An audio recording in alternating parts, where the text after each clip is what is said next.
Assalamualaikum warahmatullahi wabarakatuh. Kami dari kelompok 14 ingin mempresentasikan PPT kami dengan judul Kepemimpinan dalam Komunikasi Pendidikan. Sebelum itu, izinkan kami memperkenalkan diri. Saya Aris Perjatullah Pratama sebagai moderator, dan rekan saya Nur Rizky sebagai pemateri, serta yang terakhir Taufik Kamil sebagai pemateri juga.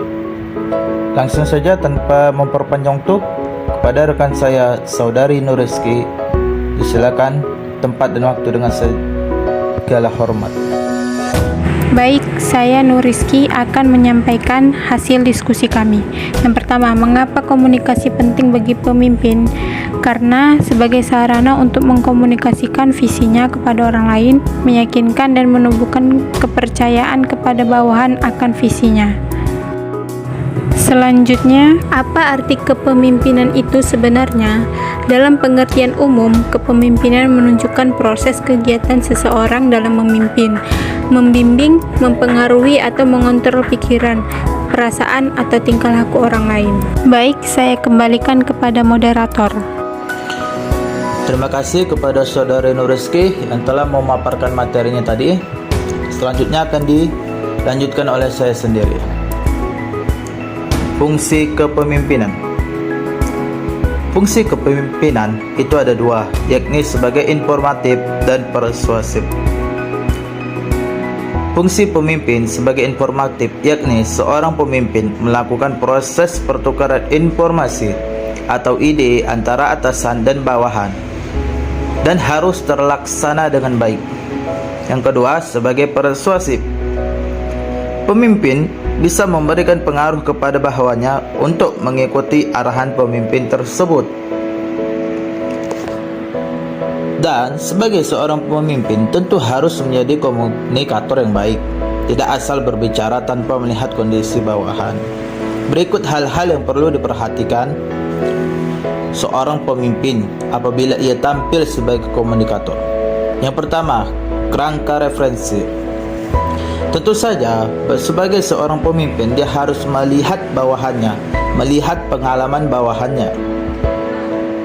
Sebagai contoh, ketika kita di sekolah, pengalaman anak SMP dengan anak SMA itu sudah beda, dan pendalaman materinya juga berbeda.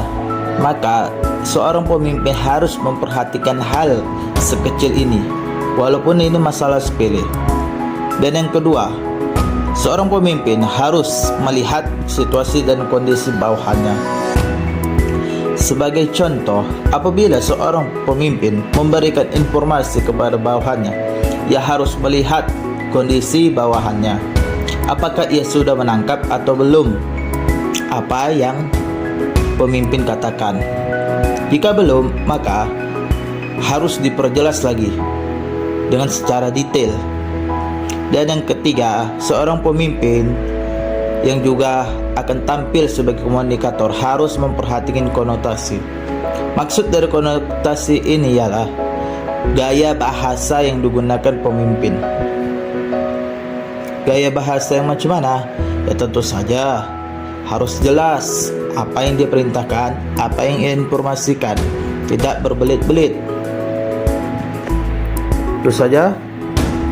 Selanjutnya saya akan berikan kepada Saudara Taufik untuk melanjutkannya. Pada Saudara Taufik dipersilakan dengan segala hormat. 2. Pemimpin sebagai negosiator. Seorang pemimpin juga harus sebagai pendengar sekaligus menjadi komunikan bagi bawahannya. Tujuan kegiatan mendengar. Untuk kesenangan, untuk kesenangan dilakukan ketika mendengar musik, sebuah lagu, siaran radio. 2. Untuk informasi dilakukan ketika kita ingin mendapatkan pengetahuan baru atau memahami data-data baru.